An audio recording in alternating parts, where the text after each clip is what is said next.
What's up, KJ? Hello, hello. There you go. You got me? What's up, Shiv? What's going on with y'all this morning? Not much. What's up, Jay? How you doing? I'm good. How you doing, Khari? I'm good, man. Can't complain. What's up, fellas? What's happening, Mr. Washington? Man, Mark got that good light, don't he? Look at him. Yeah, Bill Cosby in the sweater and everything. that's that real Zoom light. Hey, man. Hey, what's all this, man? What's all this, man? Hey, that's COVID.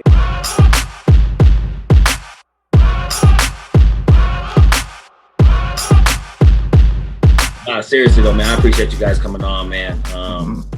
Like I said, man, it's just something that I feel like is overdue. It's just casual conversation. So I'm not looking for nothing politically correct. I actually don't want nothing like that. I want the real uncut. I'm not saying that we got to be explicit, but at the same extent though, I want the honest though. You know what I'm saying? So I want it to be as casual as possible. A similarity of, us being at a barbecue, us being at a barbershop. That's the type of talk I'm looking for. That's a good host right there. That's right. Man, like, it's like you a professional. Oh, yeah. Oh my gosh, man. I know one thing. When it's all said and done, the bloopers that I'm gonna record now, I'm gonna release those for sure. Ramen. Welcome to Move the Chains. I'm your host, Ryan Phillips. I'm definitely excited about the opportunity we have right now and the platform that we're using to be able to share perspective, share light, share thoughts, share opinions. I definitely am excited to have these guys here to join me at this time. I'm going to introduce everybody one by one. First and foremost, Khari Jones, head coach of the Montreal Alouettes, 2001 CFL MVP, Grey Cup champ. Next, my guy Jay Shive.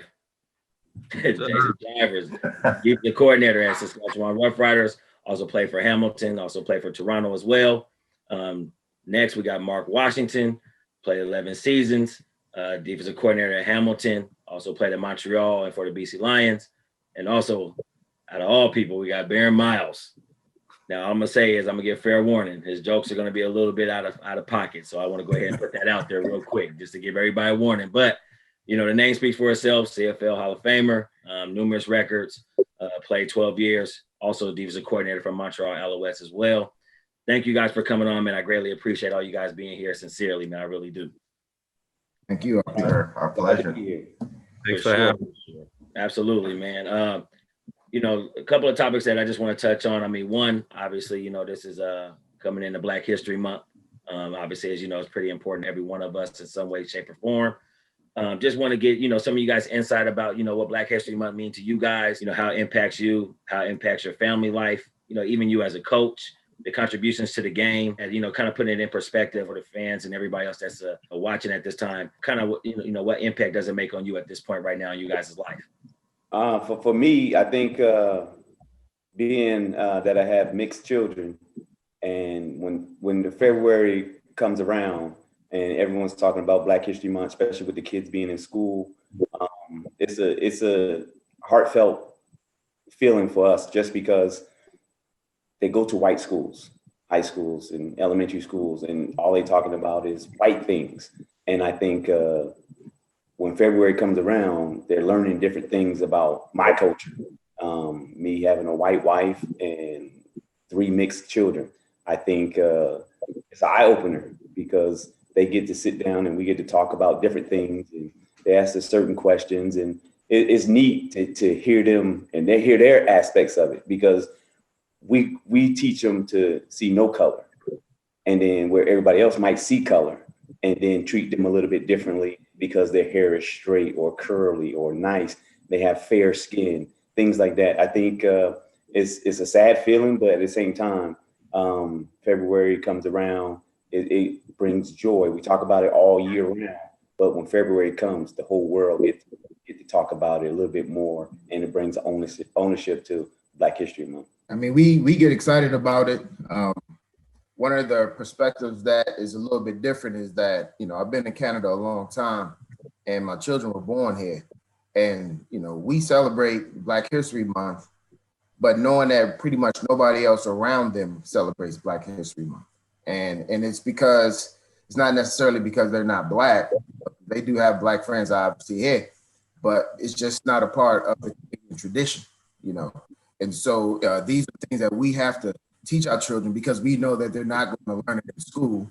And, you know, they get excited about it because they like to hear about their history. They like to hear about their family, you know, and they like to know where they come from. You know, that's one of the things that people want to know, where they come from, you know, what kind of stock they're made from.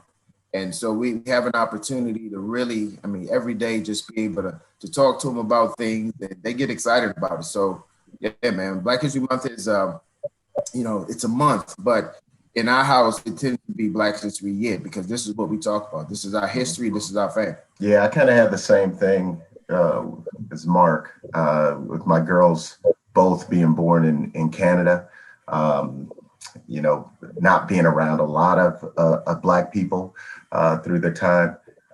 February is always that time where we get to, again, just go over the history of things. And my girls are at that age, they're 18 and 16 now, where they're really into, you know, their African-American history, their mixed race as well, but they're really starting to discover things, and especially with what's going on in the world today, and looking, you know, at the States and what's happening. It's a topic of discussion pretty often, and it brings up a lot of good discussions in our house. So I'm always excited about that time to talk about those things. On a personal level, it's weird because I think about it, but I don't think about the people that are like making history, the people like that are on this panel and things like that.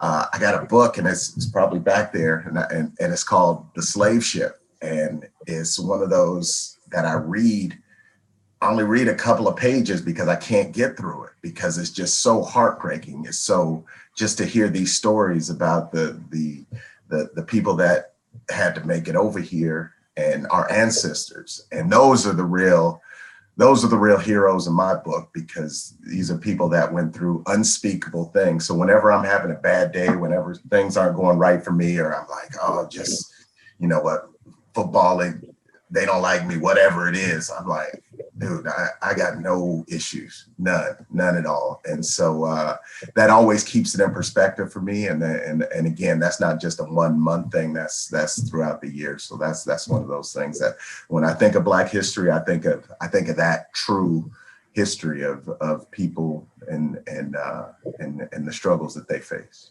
Yeah, that's for sure. Kind of follow on Khari is, you know, even when I first came to Canada, I started to do some research, and to hear that the slaves ended, you know, and they crossed the border and they were running away from slavery to come into Canada and Buffalo and Nova Scotia and ended up there. And my wife is from Nova Scotia. My younger two kids are mixed race.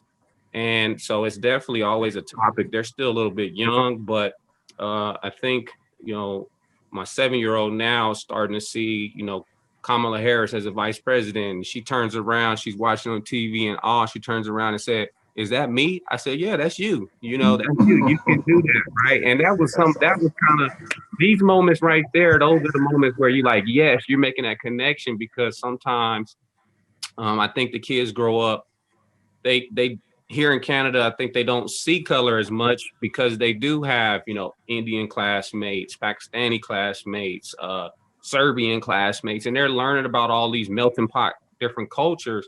But I'm also trying to tap into that side to say, you know, where dad's from in America, things are different. It's not going to be always so cool. You never know what's going to come. And, you know, it's hard sometimes for the younger kids to understand. But my older kids are in the States, they're in Arizona, and they've experienced their own different sets of racism.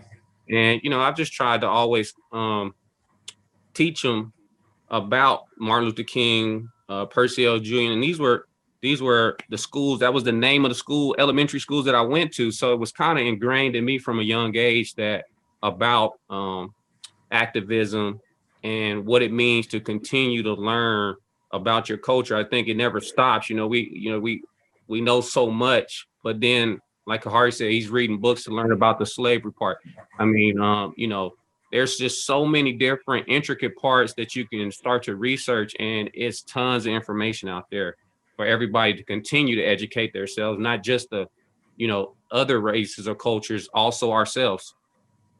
Yeah, no doubt, man. That just kind of piggybacks and leads into the next thing. I mean, in regards to, obviously we've seen the Black Lives Matter, movement taking place, and I think it impacts everybody a lot differently. How you like to conduct it in your household. Obviously, if you're, have interracial children, whatever the case may be, with that being said, it definitely impacts everybody differently. But also to the same extent, the thing that I was actually looking forward to was to see how it was going to impact our game. Whether that's through the locker room, whether that's discussions through teammates, even through coaching staff, even from the top down, GM wise, president wise, ownership wise. I was really trying to see, how these things were actually going to come about. And we didn't really have the opportunity to hit it head on while it was really, really fresh. But still in my mind, we're still having these meetings and we're still having these thoughts and things like that. And I just kind of wanted to get you guys' perspective of, how you think it was going to impact our game, how you think it was going to impact our locker room, how you're dealing with it even at home, even being in Canada. I'm dealing with it, being here. Yeah, I'm in Seattle. And to me, Seattle's a little bit different because, you got a lot more, like mixed marriages, mixed everything over here in Pacific Northwest. But at the end of the day, I am raising 2 Black boys. And at the end of the day, one being 14 and one being 8, like I said, they're coming into a different light now, and they're starting to see things in a different perspective than them being children. Now I feel for KJ and B Miles, they got the older girl, so I'm gonna go ahead and leave that alone. You know what I'm saying? I ain't ready for all that yet, man. So I'm gonna go ahead and pray for y'all. Y'all do y'all thing. You know what I'm saying? Let me know how it goes. But you know what I'm saying? I'm gonna go ahead and stick to the little bitty. I'm gonna stick to him. But seriously, so like, the Black Lives Matter movement, the social awareness that it raised for me as a dad, was to a whole nother level compared to what it's ever been, in the past. I think it raised my, my thought process and the things I talk to him about on a daily basis. And that's me even being here. I can't even imagine what it would be like if I was in the South in the States or certain other areas. But even in Canada, like I said, still racism and things like that exist. I'm not going to say it's not as, prevalent, but at the same extent, sometimes things are worse when they're hidden. So at the end of the day, like I said, how it impacted me is a certain way, but also living in a certain demographic is a lot differently. So I kind of wanted to get everybody's perspective as far as that go. Obviously, Mark, you being over there on that East Coast part, I kind of wonder, obviously starting with you, how that's looking like over there and, how you guys are adapting to it and, how you're going about it, in regards to the movement and how you're informing your kids of, what it looks like and, what, how you want them to perceive it and the impact it's going to make on their lives, now and future, future terms. Pete, man, when the whole thing started to pop off last year and, we're watching it live on TV and everything, my daughter Imani, she just turned 17. She was 16 then. I remember her watching it. And, she started. I know. Tripping. I know. She started to tear up a little bit, and because to her she was like, I'm like, well, this is the world that I'm entering, and we've come so far, and yet it seems like we've come nowhere. Because things like this still happen. And so as a father, your heart is broken, because you're trying to prepare your children for the world and what they have to face, knowing that it's really ugly out there, but it was so much uglier, in the past, but you have to, we were trying to prepare them and say, listen, this is the reality of things. But at the same time, things are rough, things are tough, things aren't easy. You're not a victim. You're going to be a conqueror. You're going to win. You're going to make it, because of what we've been through, because of, slavery and Reconstruction and Jim Crow and everything, because of all of that. And you're still here and you have these opportunities. You're on a platform where we're talking to coordinators and head coaches, CFL. That's impressive. And we're standing on the shoulders of a lot of great people. Y'all know that. Y'all all know that. Sir. Yes, and sir. So this is what you come from. So, sweetheart, you can make it. My son, you can make it. And this is why you're going to make it. We're putting all these things into you. And then we tell them about our personal family, and then my grandfather and my father, and all the things that they've seen and gone. This is like, and it's not to make them feel like, oh man, poor them, poor us. No, it's to say, no, You can make it. You're going to be stronger. You're going to be better. You are better for this kind of stuff. And they get excited about that. And, you know, so that tear dried up a little bit. And just you know, there was a ray of hope saying, okay, this is what I want to do. Next thing she knows, she tells me, Daddy, I want to go to Howard. I'm like, yes, let's go. So I'm fired up about it, you know. But this was, and just on another note, and Shav, you were saying like how, you know, you heard about how the Underground Railroad and all that stuff stopped here. Man, when we moved here, you know, we live in Ancaster, you know, right outside of Hamilton. And about 10 minutes from our house, there's a place called Griffin House. And it was built by an escaped slave and his wife from Virginia.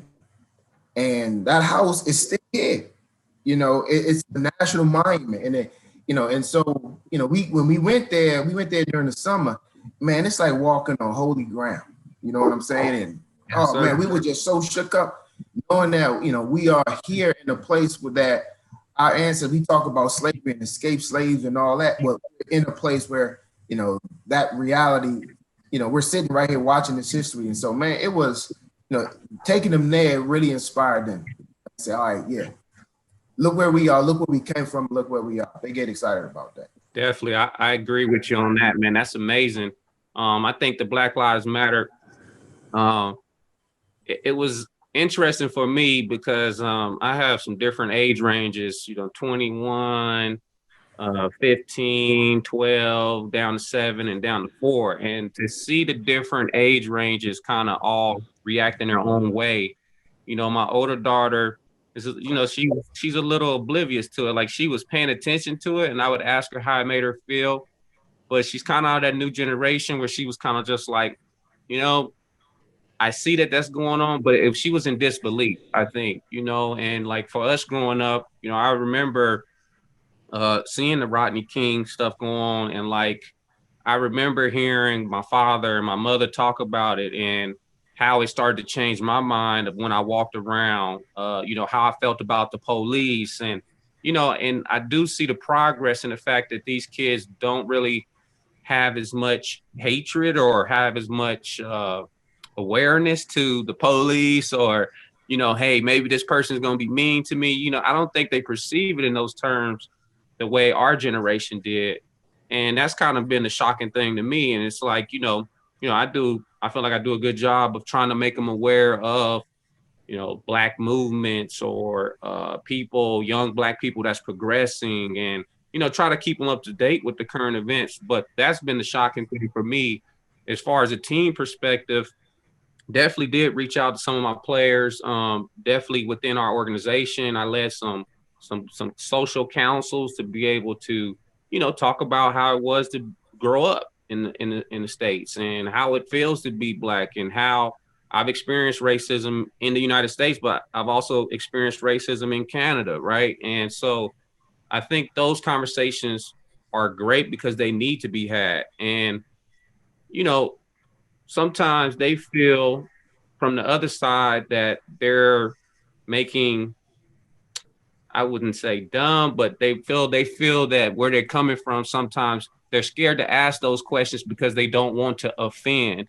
And I think this period has really opened up the opportunity for us to not feel offended and for them to say, you know what, I want to learn more. I want to know how it felt when, you know, somebody called you out of your name, you know, why this person was treating you a certain way.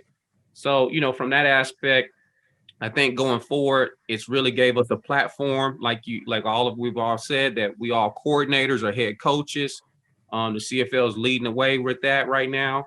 And we have to continue to use our platform, but also educate our players on how to use their platform properly going forward, where in the past, all of us know, you know, politics was like a no-no. It's like, you know, you don't speak on those topics when you're using this platform, right? You stay in your lane. We've heard it before. You stay in your lane, right?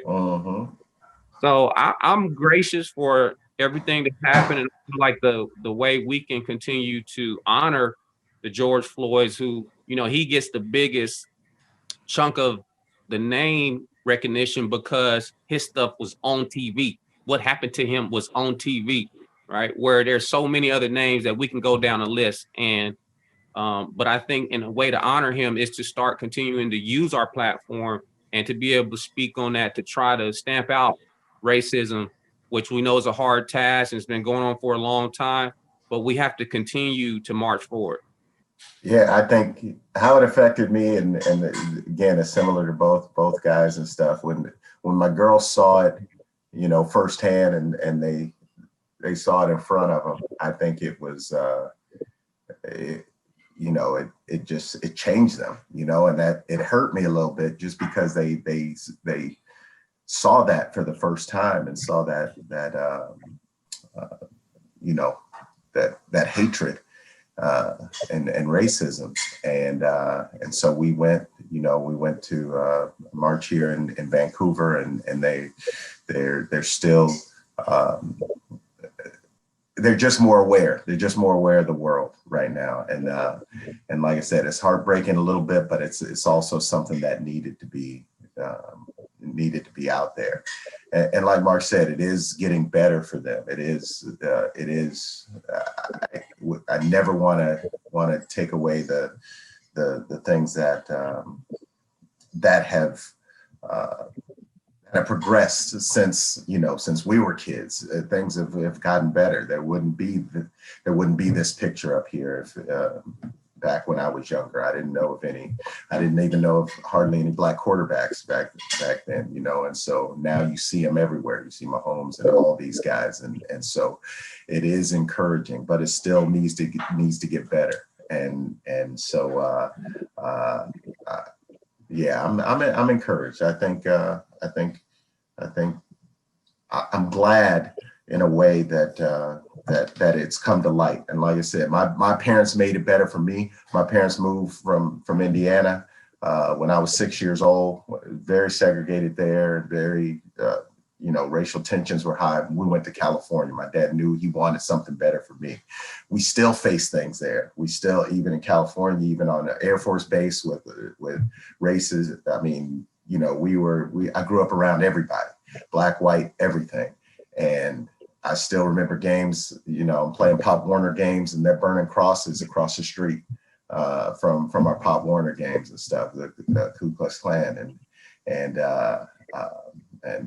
you know, being knocked down by cops or whatever on an occasion. So those things did happen, but hopefully, like you said, the generations, it gets better and better. We want it faster, and that's what we're pushing for. And as far as the players, it's nice to see the players taking ownership and taking charge. And I think that's what we would have seen this year. I know with my team, you know, Vernon Adams was kind of leading the way on the player side of things, but we had a lot of players that were outraged and that were speaking their minds and felt like they could speak their minds, or maybe, you know, I didn't feel like that when I was playing so much, or I was more afraid for my job, whatever it was. But you don't see that, and I think you can. Yeah, I mean, Colin Kaepernick had a lot to do with that, and he kind of sacrificed his career a little bit. But you see players that aren't afraid, so that's a good thing. Very good words, young men. You are the OG. You are the OG in this. I did it that way. It came out that way. Put your glasses down so we can see. Put your glasses down. BLM movement means to me, just like Shiv was saying, Khari, Mark, and it shed light for guys or people that don't have that voice or energy to continue to fight, because it's just not what's happening today.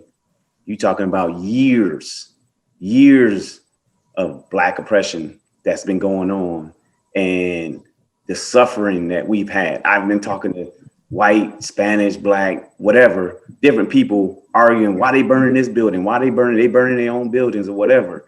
And I'm tired of telling them it's not just now. This has been going on for years. It's the frustration that was built up. The BLM movement is giving them a voice saying, I'm tired. I'm not going to fight no more. It's your turn.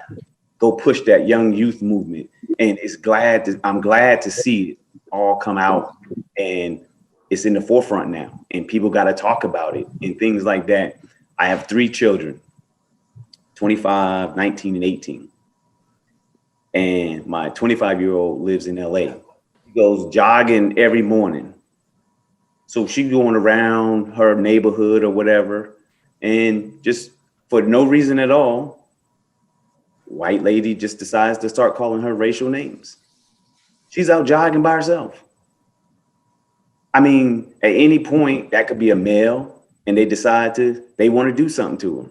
I mean, stuff like that, it happens in the world, yeah, but in this day and age, it's upsetting right now. And to be that far away from your children and things like that happen, it's very frustrating. But with cell phones now, which I'm happy about, back then I didn't have any cell phones, so stuff. You had to run. That's what we did. We used our feet. B, you were the last one. You were the last dude I know that didn't have a cell phone. I did. If it wasn't for my wife, I wouldn't have one now. I don't need it. It's all right. You have that phone that go around like this, right? That's what he got. You got the rotary phone. It take a while. What you say? I can't hear you. Hold on. What you say? I can't hear you. You gotta talk like this. But she's in LA, and we stay in touch, and she'll call me, Dad, this what happened. I say, run. I say, find the nearest store, just keep running. Don't worry about it. Don't stop, run the opposite way. If anybody's chasing you, whatever. So, things like that. My boy, he's off at school now, and all this is going on. It's crazy. He got stopped. He got stopped by a cop. His mom taught him, put your hands on the steering wheel, don't take them off. And he put his hands on the steering wheel, didn't take them off. The cop was like, sir, you can get your information. I'm not moving. I'm not moving. I'm not moving. Sir, you can get your stuff. I'm not moving. My mom told me don't move, don't do anything. And the cop, very understandable. He was like, I get it. All right. I'm giving you permission to get your phone, call your mom so we can talk, so I could talk to her. And you can get your information out and whatever. And that way, we get to talk about that stuff, but we're living it too. Where everybody else is like, oh, it's not that bad. You're not going through anything. That's my child. That's our child. And I don't know, he may not have came home. If you're talking about what happened to Greg Floyd and all this stuff that's going on, that actually happened to our family. And for someone to slate it by saying the BLM movement, what about the Blue Lives Movement? What about this movement? Yeah, those movements they have their own problems too, but we're going back years and years, which is still happening now in 2021. And at some point, you're like, man, I'm tired of it. Let's do something different. Same thing happened with my youngest daughter at 18. Her and her friend driving out. Cop pulls them over. Same thing happened. I'm not moving. You gotta call my mom or something because I'm not moving. Y'all not doing anything to me. And again, the cop was very, very nice and just, he called, he got the phone, told him to call their mom, and he settled everything, and they went on their way. But it ended up good.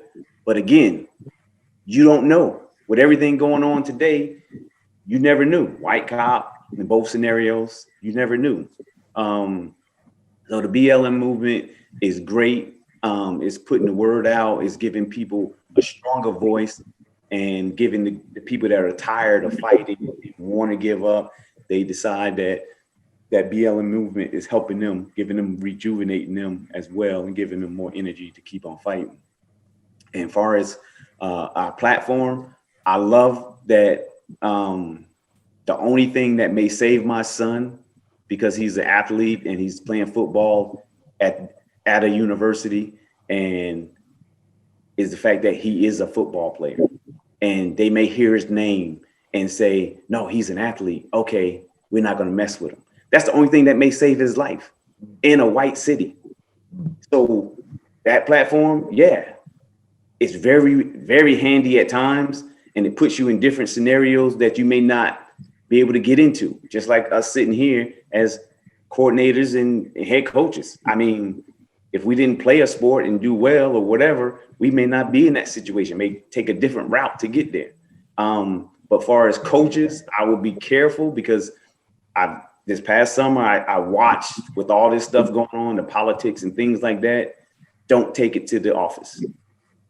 Don't leave it out of the office because it may cause more friction because we are the minorities in the office. So what somebody else is talking about probably won't be the same thing you want to talk about or your view. Everybody has their own view, so leave it outside the office. Yeah, that's your view outside the office. Once we get in there, we're together.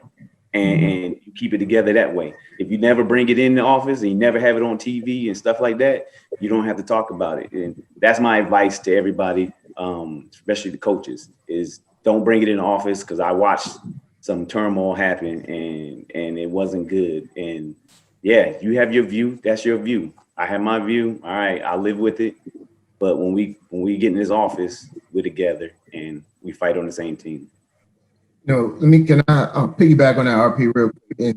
And that's one thing that sort of sets sports apart from the rest of the world is that, because we're on a team, we all have a common goal that's outside of race, that's outside of a lot of things, It's like, all right, we got to leave that outside, because all of us here are trying to do one thing, win a championship, And so it's like, whatever your personal feelings are, whatever's going on, listen, we got to put that to the side. If you bring it in here, it's going to become an issue and it's going to deter from the goal that we have. Yeah. And so now you got two problems. You know what I mean? The issue and the fact that you got somebody that's pulling opposite, And so now it's like, oh no, we have the opportunity. And that's why, the locker room is a dangerous place, but also a safe place. You know what I mean? Because y'all know how it is in the locker room. Everything is said in the locker room. Mm-hmm. I mean, like the locker room is like the barbershop on steroids. It's like everything is said, right? But at the end of the day, it's like, all right, listen, we got to put all that to the side because we got to go out here and we got to go get this job done. And it's funny because the world doesn't have that escape. They don't have that escape. They don't have that place to go to where they can just go, and just beat themselves up. But, I mean, what B Miles said is 100%, man. We got things to do here. Now, that doesn't mean you don't deal with it because it has to be dealt with. Yeah, it has to be dealt with, and there's 1,000 different ways of doing it. Yeah, it just doesn't need to be in your face every single day. No. And that's your main topic of discussion instead of game planning. It doesn't make any sense. And the cool thing is because of the situation that we're all in and everything, we don't have to really talk about it because it's in their face. When they see me up in front of the room, they see a Black person in a position of power or whatever. They see you guys. You don't have to do that. You don't have to do that. It's power. Say it, man. Say it. Do it like this. Let's not commentators go. You got the authority. Go ahead. There you go. But when they see us, still getting used to it. I know it's crazy. But when they see coordinators, and that's the thing. I didn't see a whole lot of Black head coaches, Black coordinators, Black people in power, even in, and I take it back because, I was doing some acting and I really thank Spike Lee because he made me see me on screen. And I was like, oh, this is what we can be. We don't have to play slaves. We don't have to do this. We don't have to do that. So just being in front of people, it's not even a thing that you have to really talk about it. It's like, oh, I see what I can become. I see the road to that now because these people are achieving something. And so that's why I think it's important to fight through stuff and to figure it out for that next generation to know that it's possible. And you don't even have to think about it being possible. It's just, hey, I see him do it. I know I can do it. Yeah, no doubt, man. That's what makes me think about just the difference of our game in general, just the CFL in itself. It makes you breed opportunity. We have a different opportunities due to the fact that football is different than any other sport. I mean, it is what it is. Basketball, it's a global sport, but you got 12 people on the team. But for us, we have 50 something to 60 guys on the team. You know, we got a global draft where we're getting guys from all over everywhere. And now you're incorporating them and putting them under one roof. So at the end of the day, you know what I'm saying, now you got an opportunity to get possibly 50, 60 different guys from all different backgrounds, all coming into one, you know what I'm saying? Now I have to actually work with one another. You know what I'm saying? Actually have to get along to some degree. You know what I'm saying? Have to put their differences to the side, or maybe their misunderstandings, you know, maybe not understanding background and so forth. And, you know, now putting that to the side to understand and maybe actually take the opportunity to, you know, get to know one another, whether that's on or off the field, you know, and just making sure that now we understand that there's a respect amongst one another at all given times. And I think that's something that's always missing, you know, just like Mark touched on, the world doesn't have that escape, you know what I'm saying, where we do have it. And we have to actually now take that opportunity now to maximize that to the utmost, because no matter what, out of those 50 or 60 something guys, they all know hundreds and hundreds of different people. So my thing is now, if I can go ahead and maybe, you know, take my words from what I've learned in the locker room or the experience that I got from the locker room, and now I can impact maybe 10 guys out of the hundreds that I know. Now I'm still making a difference regardless. I ain't gonna touch everybody, and I get that. And I ain't gonna change the mindset of everybody. But if I can touch 10 people, I'm already doing something different as it is. I'm making an impact. So now if I got 50 guys on the same page, now we're talking about, you know, now making a change by the masses, hopefully, and now we're gonna get that to multiply. But you gotta have the willingness to do so. And that's the thing about it, man. The willingness has to change. And the willingness and the openness to change to that, you know, has to now change, you know what I'm saying? And we're having a struggle with that. And you're starting to see that. And it's at the forefront right now. I mean, it's definitely, like I said, media is at a whole different level right now, especially social media at that, you know, with all the, you know, things that's been happening the last 4 years. And, you know, it leads me to now what, you know, the whole subject of impact, because impact to me is, you know, what I choose to do with, whether it's my platform, with my position, with my network, my character, you know, what I choose to do with that. And now how do I get that now to make an impact on somebody else's life, or whether that's influential, or, you know, how I'm, you know, guiding someone, helping someone, counseling someone, whatever the case may be. And I'm gonna ask you guys about that, because obviously, like you said, we got head coaches and defensive coordinators on here now. So you guys have a different opportunity, you know what I'm saying? And you guys are African-American coordinators and head coaches at that. So for me, it's like, you know what I'm saying, to actually dig into that and, you know, actually get to see and hear, you know, what that actually means to you guys. And actually, you know what I'm saying, do you guys actually feel like a different set of responsibility, a different, you know, set of accountability based on the fact of being African-American, you know what I'm saying, coordinators, head coaches? And I don't care if it's in Canada, I don't care where it is. At the end of the day, though, you know what I'm saying, let's be honest, you guys are breaking down barriers by doing so. And now you guys are setting up other people long term. So kudos to you guys. I appreciate it. But also to the same extent, like I said, there is accountability that comes along with that. And that's just the truth. So, you know, the impact that you guys can make, obviously, can maybe, you know, over exceed some other guys that maybe are just teammates, right? Because like I said, you guys are in a position of authority where you guys get to talk to the masses. You guys get, you know what I'm saying, different networking and so forth. So what does it mean to you guys? I mean, from that sense, to be, you know what I'm saying, black coordinators, black head coaches, to have an impact on the game, to actually break down barriers and maybe setting up the next opportunity for the next, or, you know, continuously to move forward, you know, whatever you guys' goals or, you know, wherever goals that you guys want to reach, you know, in between that time. Well, it's not that it's an added responsibility, but we also understand, RP, we have an impact, you know.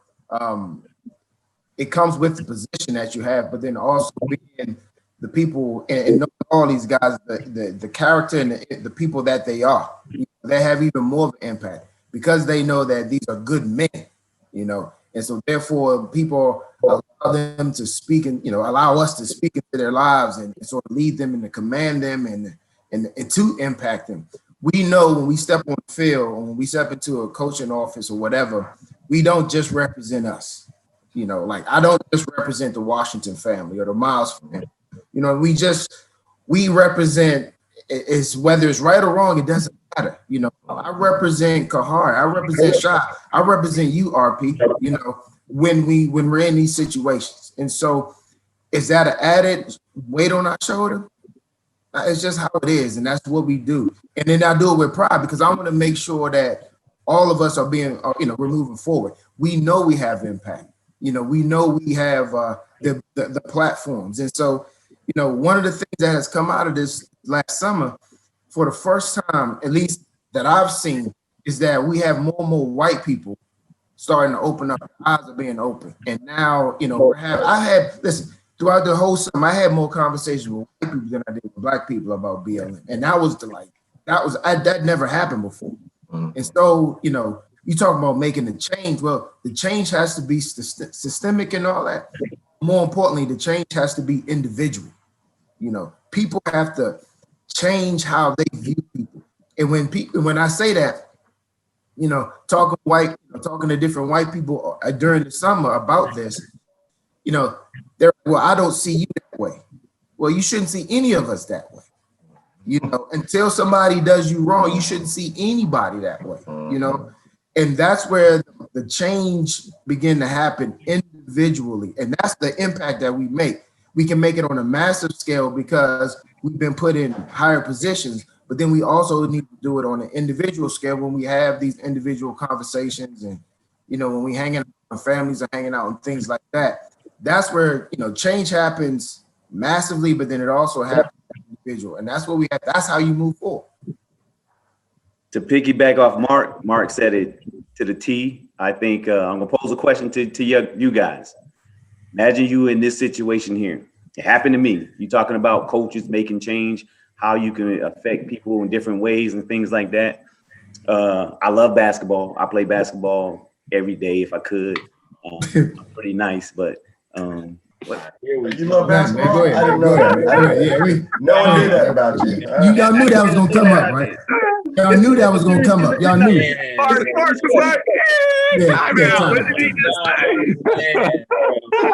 It's a serious question though. All right, so I was playing basketball. I had to, you know, put that in there. So I'm playing basketball. It was a truck driver who happened to park. I was in a white neighborhood, white town, and a truck driver just pulled on the side of the road. I guess he just wanted some exercise, get a little break. So he saw me shooting hoops. So he stopped, came out and started shooting hoops with me. And there was a little white kid out there, maybe about 8, 9 years old. And we were shooting, whatever. And then the ball happened to roll towards the little white kid. And he called the truck driver. He said, "Hey, N-word, get your own ball." And then I stopped. Now, the town I was in, I knew about everybody in the town. It was a small town. I knew everybody in the town, or everybody knew me because I probably was one black guy that was in the town. So I went to the kid. I said, "Hey, you know, what am I?" He said, "You're Barron." I said, "Well, what is he?" He's an N. With no like hesitation, nothing, not a thing. I said, "Well, no, he's not. He has a name." Then I asked him his name. And then I said, "That's his name." I said, "What made me different?" "You the football player." So yeah, I get it. But when we're the coaches, that's why they see you differently. You're the D coordinator. Oh, you just a player. And at the same time, being a player, you got to carry yourself in a respectful way that, yeah, they still see you as somebody of stature and that nature. And if you get out in the streets and do all your pants sagging and doing all that other crazy stuff, they going to view you. Yeah, we knew they was like that. Okay, you get that aspect of it. So at the same time, yeah, I get it. Mark said it great.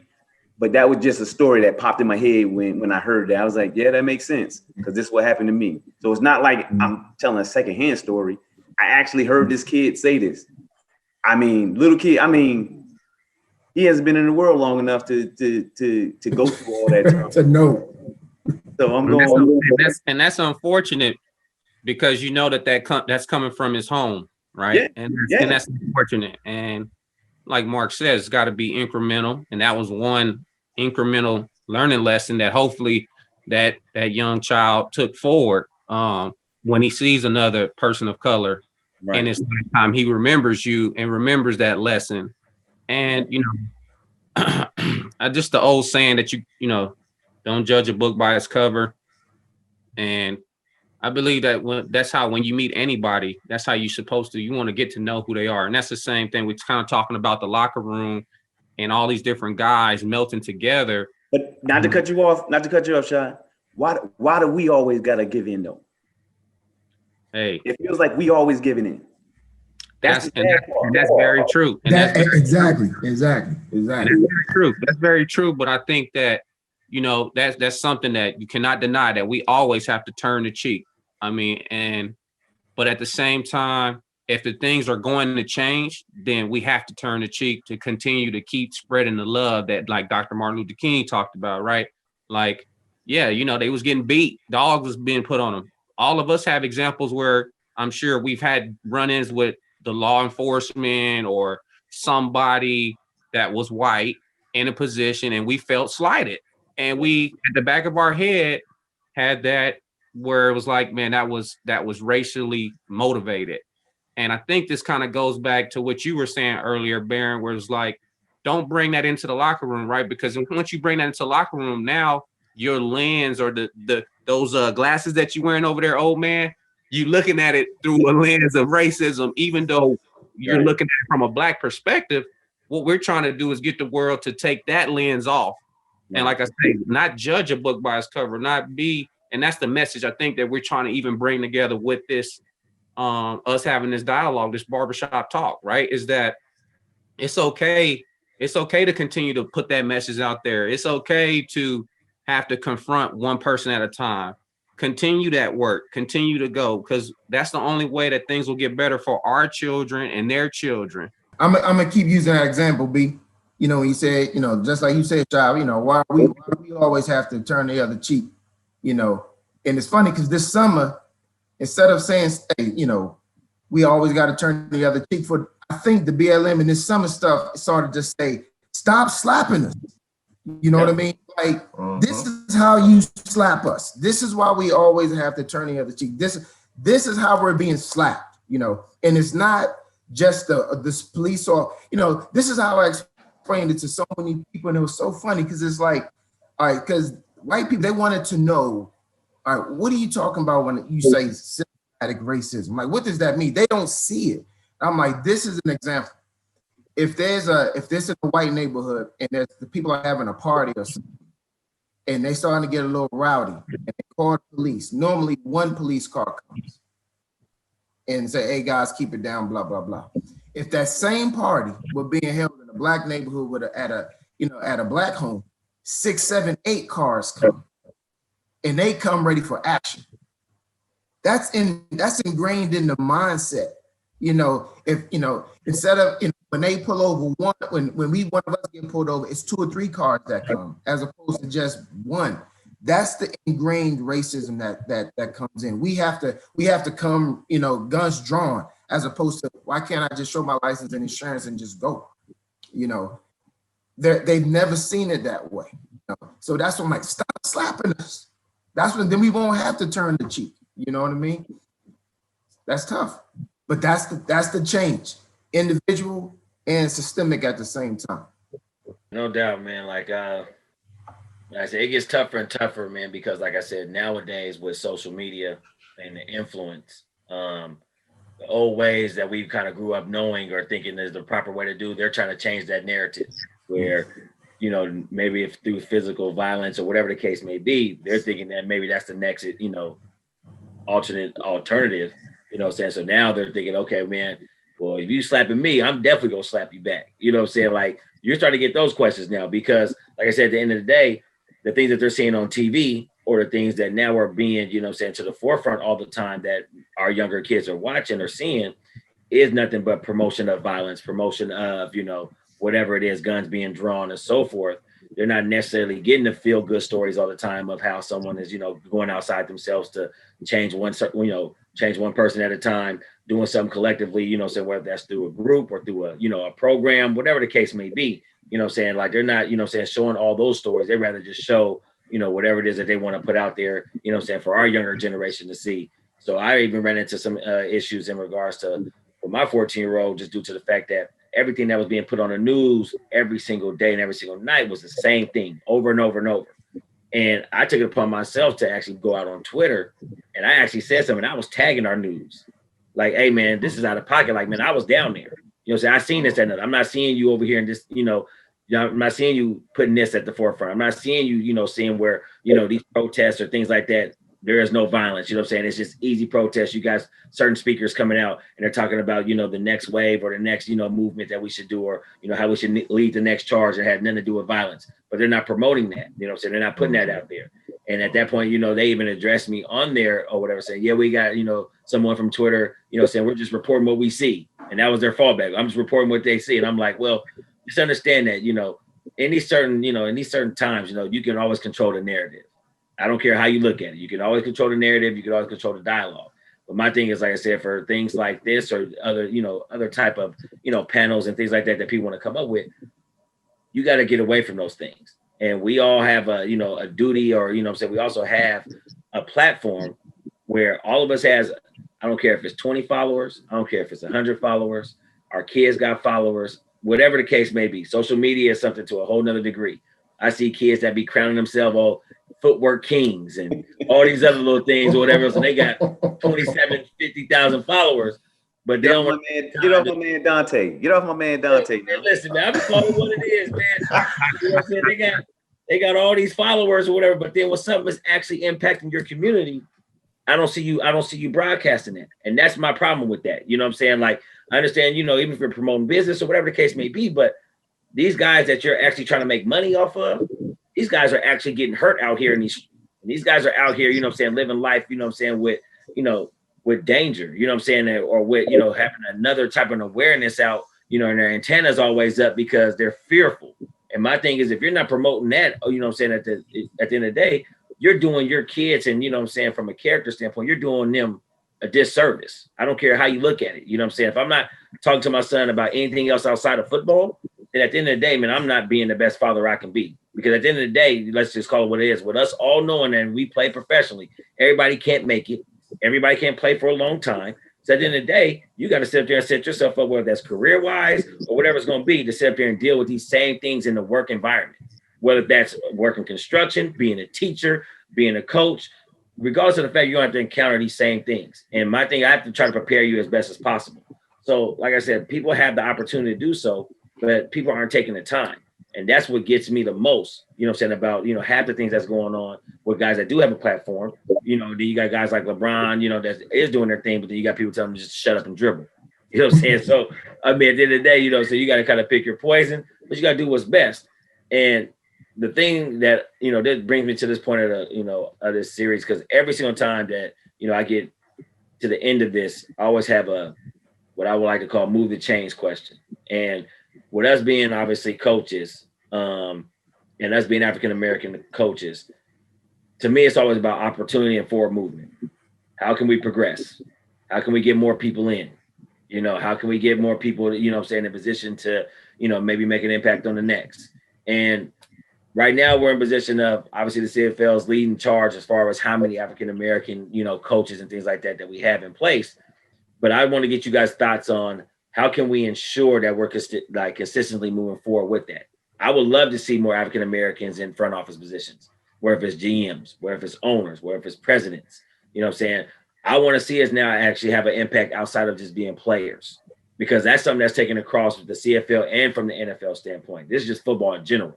And right now, you know what I'm saying, I feel like, you know, it comes to a point where we're just being in a position of just being players, and that's where they expect our impact to be, but they expect it to end there as well. Like, if we're not getting hired by somebody else, you know what I'm saying, to that degree, that maybe doesn't look like us, our opportunities get far-fetched as far as how much we can grow, whether that's in a front office standpoint or, you know what I'm saying, even from a coaching standpoint. There's always going to be these limitations and boundaries they want to set on us.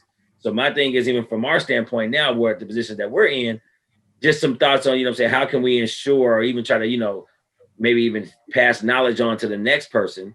You know, how can we ensure that, you know, we're always going to continuously try to move forward, or what advice can we give to someone that is going to try to come into these same roles that we're in, whether that is down south in the States or whether that's in the CFL, what kind of things that, you know what I'm saying, do we need to do to try to make sure that we can empower these guys that actually feel like they got a real chance or opportunity, but also, you know what I'm saying, try to move forward, because I don't know if that's incorporating programs, internships, doing something, but we got to prepare ourselves to some degree to even give ourselves a chance. And right now, to me, there's certain positions that I don't know, you know, if they see, or even if we see as a real strong possibility of us even having. And I mean in the front office standpoint, more important. Mm-hmm. I feel like, yeah, we're getting these positional coaches and things like that, but the head coaches aspect, you know what I'm saying? Like I said, the president aspect, the GM aspect, those things seem far-fetched. So at the end of the day, like I said, I would love to hear, you know what I'm saying, some opinions about how we can ensure forward movement. I want to be able to move the chains, obviously, in that regard. So then that way, like I said, we continuously progress and give fair an opportunity. So then that way, like I said, we continuously move forward and give everybody else a chance, even futuristic wise, for the guys that want to come along after us, because that's what we should be doing anyway, as far as paving the way. So like I said, Khari, you can start, since obviously you're already here. Like I said, you know, maybe some thoughts about that. Yeah, I think it's such a big question. It's something that, you know, I still struggle with. I am still trying to figure out ways to progress people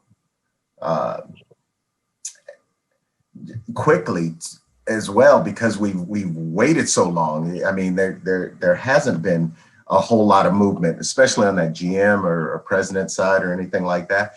It's tough. And again, it almost goes back to what Mark was saying with systematic racism, where it's like, you look at a lot of these coaches that are, you know, the whiz kid coaches and the guys that are coming up and everything, and they started up here already. They started there where most Black people are starting here. They started with their dads already coaching, or somebody they know coaching.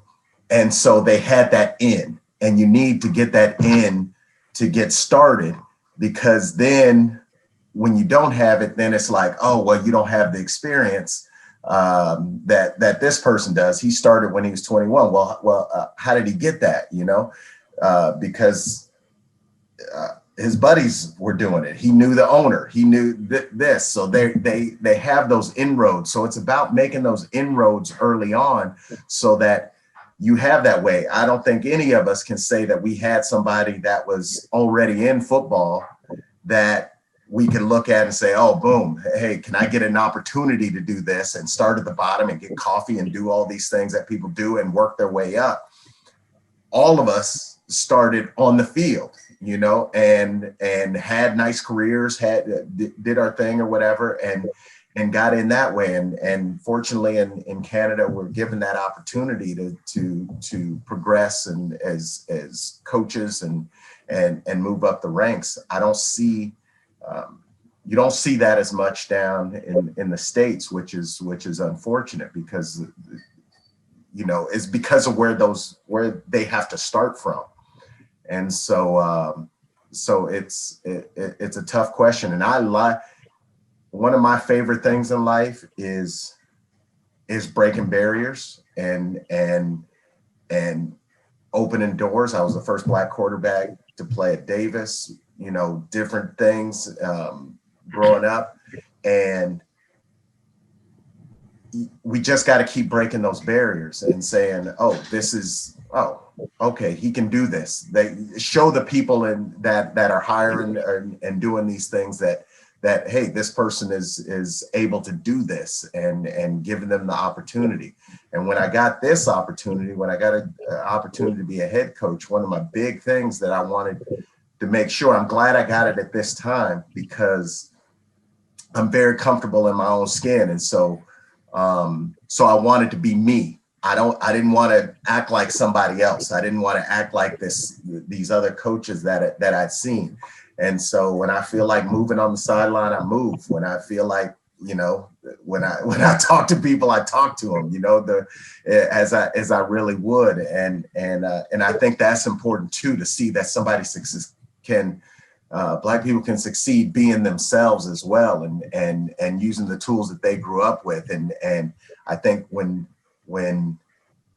some people in power see you speaking like that, they're like, oh, well, it's just unfamiliar to them. So you're not going to go with something that's unfamiliar to you, where if people are speaking the same language, okay, I feel more comfortable with this person.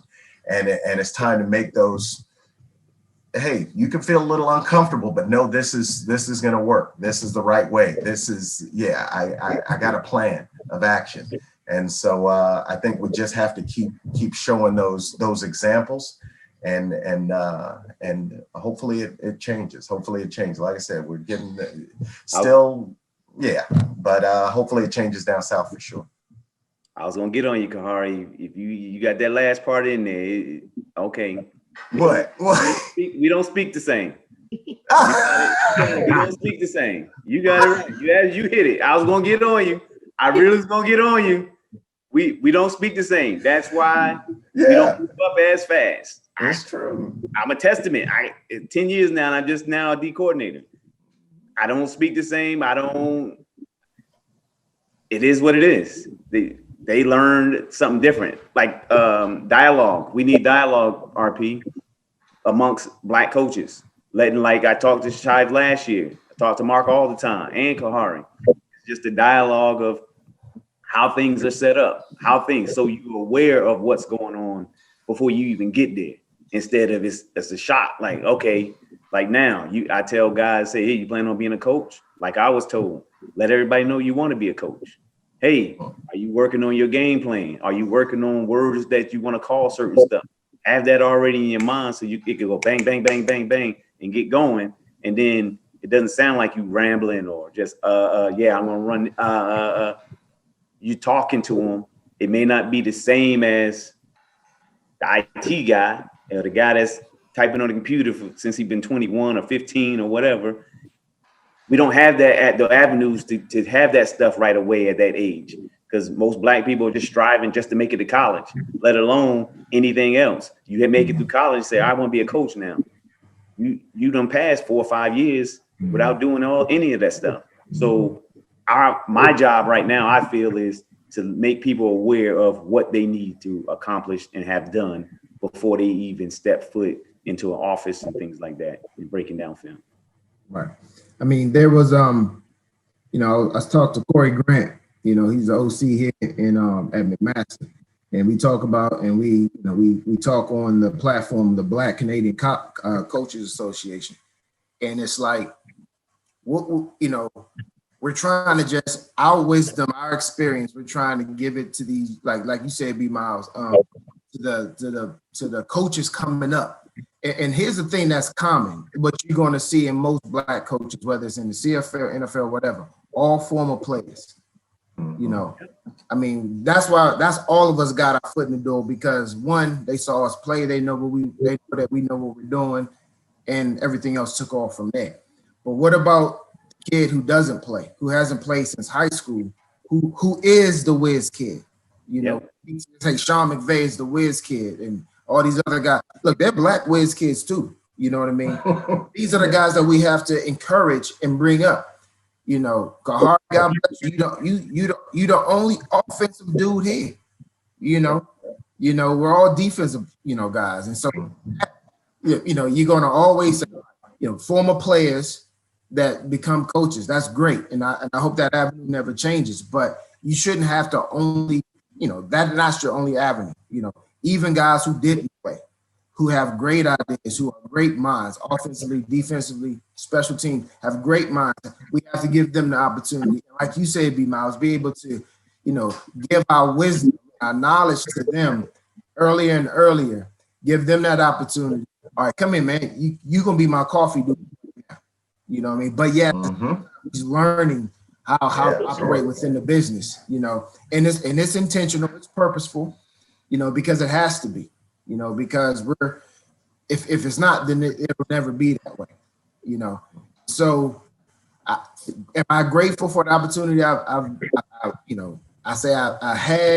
been given and I've earned, of course, but I would like to see a D coordinator come up or head coach come up who stopped playing in college or stopped playing in high school, and didn't have to have a Hall of Fame careers like you guys had, in order to be a coach. You know what I mean? Now, does it help? Yes, but that's not always the case. And we're seeing that down south, left, right, and center. You know what I mean? We're seeing that, the enemy was a monster. Y'all know that. He was the real deal, and he still can't get no love. I mean, that doesn't make any sense, right? But instead of complaining, let's just fix it. Yep. Yeah, I would say that just to echo everybody's sentiments, is that I definitely believe in making the change as far as talking to my players, and any player that I get to talk to, or anytime I'm in the front of a room of players, high school, college, whatever, Canada or in the States, is that as I went through the process, I think about myself and the fact that I really didn't think about being a coach. You know, I was thinking about working my butt off, trying to put as much work in as Michael Jordan, be as flashy as Deion Sanders, and make some plays. You know, that's kind of what it was, right? And I wanted to win. So and I think towards the end of my career, and as I had a couple injuries, and then I started to chase my dream outside of the United States, it really started to dawn on me that, okay, how can I continue to football if I'm just not on the field? And I think that's a big part of getting those whiz kids, because some of those kids don't think about that. Some of those kids, you know, Black kids in general, they're just thinking about being the LeBron James. They're thinking about being the, you know, Patrick Mahomes. I mean, so that's where they're setting their sights on. And again, it's not like you have a lot of Mike Tomlins of the world, right? Now we got a Khari Jones, you know, Orlando Steinhauer. I mean, so here in Canada, we actually are being a little bit more progressive, I feel. But to me, the main issue is just getting the kids to understand that it's more than just being a star athlete. Even though we all know that that's the main goal while you're young and you're playing, your body's vibrant. At the end of the day, we have to continue to take on the football, meaning there's multiple jobs in football besides just being a player. And the more that we can educate kids at a younger age to look outside of those opportunities, to say, like we always tell a kid, I'm sure we've all done camps, and we always end our camp by saying, hey, some of you guys may not make it, so make sure you're working on your grades. Well, we also need to add in, hey, some of you guys may not make it, work on your grades, but you could be a scout. If you love football, you could be a coach. You could be equipment man. I mean, whatever it is that you find inside of the game, there's more opportunities than just the field, so don't give up. And I find myself having to try to add that into my speeches when I'm talking, especially to young kids, because we all know that we were blessed to be the one out of the numbers that we came through with, right? And so I think that's the biggest message, that we need to continue to use our platform as Black coaches and coordinators and head coaches, position coaches, is to continue to spread that message. We have to find more average Black football players that are not going to make it and get them going so they can be the 30-year-old head coaches. Right. They out there. They out there. They're there. I like that. There. Exactly. Yes, sir. Yeah, I don't know if we're gonna get the 30-year-old head coach, but like I said, if we get a little bit younger, that's I know. Hey, you never know, RP. You never know. If it do happen, man, I need to be alive to see it. I promise you that. Hey, it may be one of our children. You never know, right? I mean, that's kind of like, you know, Khari was saying, like, now that we in positions as coaches and, you know, one of our, you know, kids, you know, hey, we got a connection now. You know that, you know, Khari's doing his thing. We know that Orlando's doing his thing. We know that Mark's doing his thing. We know that Shivers doing his thing. And they come up through the system, knowing these names, now there's opportunity to uplift them. And that's just no disrespect to other kids. But like you say, we got to stay focused on trying to get our people to a position where we don't want a handout. We want to earn everything, but we want to be given a real shot to earn, to be there. Right. Just, you know, what you just said, Shaw, was 100%, man. It's like, Khari, you said, you know, this kid grew up with his dad going to the office and seeing it. So like McVay is a prime example. You know what I mean? Growing up, seeing it every day. Well, guess what our kids are doing? You know what I mean? They're all in that same position. You know, it's not that, because they're Black or because they know something. It's because they actually know the game. You know, exactly. They know the game. They know the game because they've been around it since they were 2 years old. You know what I mean? They grew up watching. You know, how many times we at home watching film and your son or your daughter sitting right beside you watching with you, they're learning like you learn. You know, and so they are a step ahead. So let's not that's a resource. Let's use that. That's something that they have. Just like it's done in every business, whether you're a jeweler, a grocery store manager, or a chef, it doesn't matter. You bring what they see, and then they tend sometimes to be good at. Well, why not continue that, right? No doubt, man. And that's the thing about it. Like, we gotta just make sure and ensure that our kids understand, man, that these goals or whatever it is that that they're trying to do is actually obtainable, is reachable. You know what I'm saying? And that's what it is, man. It's just empowering them to make sure that they understand that this is not far-fetched.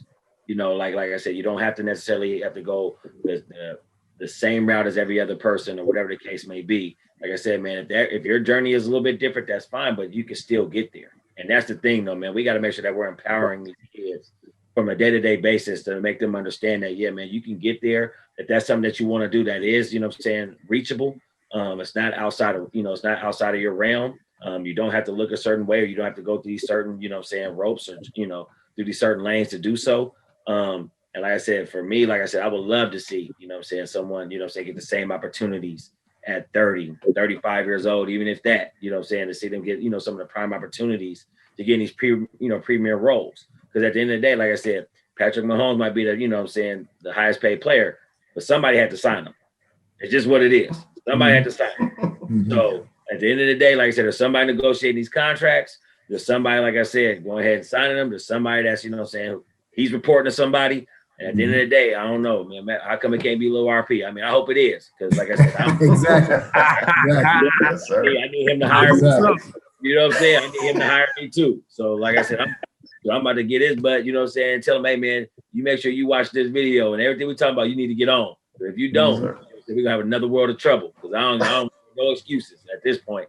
But I mean, that's just the reality of it, though. Honestly, man, like all of us are dads, and that's great. And the thing about it is, I understand that, we all want to put our kids in position to be successful. And success is different to everybody. You know what I'm saying? And that's the thing about it. And that's not necessarily based on job or job title. But like I said, some people in their enthusiasm, and their work ethic, how they prepare, that's always going to, be different for everybody. But, the fact that we're already in these positions, that's where I come in and play and say, man, you know what? We have an opportunity to actually, put our kids or whoever else that we can reach in a position, even if it's just mentally, put them in a position now to feel like, okay, something is actually reachable. This is actually reachable. If it's, through the football aspect of things, these avenues, are something that I can actually, get to, actually touch. I can actually get so close to the point that I can actually taste it. Now, say, hey, man, now I'm just going to go get it, at that point. And these guys have to feel like they can do so. So, man, honestly, man, I greatly appreciate you guys, man. I greatly appreciate you guys taking the time, man. I think, like I said, this is going to continuously progress. This is not going to be the last time I'm going to have you guys on, because, like I said, I plan on continuously doing this even past February. I'm going to even have, some other guests on, but like I said, I'm going to have a panel where I'm going to even do a live, live feed. I'm going to probably have you guys on where, we can get some live questions and things like that. Like I said, I want me on, man. I want it to be real, man. And I'm being honest. I want it to be real. So, hey, like I said, man, be ready, stay tuned. And I appreciate you guys, man, honestly setting this, actually setting the standard. Because like I said, this is the very first episode. So like I said, I'm happy I picked you guys, man. You guys made it everything that I wanted it to be. And like I said, man, let's continue to move forward, man. I greatly appreciate you guys. Until next time, man, stay safe, mask up. You know what I'm saying? Take care of the family. To everybody say hello, man. Let's continue to move forward, man. I appreciate you guys. Keep moving the chain. I like it. Move the chain. Yeah. Young T, AZ. I'm on cloud 9 in my Airbnb, up in Third Eye Blind, which the homies could see. In the trenches being all they can be. I said, nah, I ain't crippin', but dog, wait and see. How to tell the difference between good and bad in the G. Killed another, I'm just glad it wasn't me. Dogs gotta eat, better check the pedigree. It's hard to pay attention to the noise when you're free. Free now, floating, wings wide, hoping I won't come down. No way, go away, don't play, don't say. Keep it real when you ride super clean, how I feel? Can you spend a couple mil, what's the deal? What I see on TV, is it real? Where the pills, getting in the hills. Riding in my drop, riding in my coupe, don't shoot. Riding in my drop, riding in my coupe, don't shoot. Riding in my drop, riding in my coupe, don't shoot. Riding in my drop, riding in my coupe, don't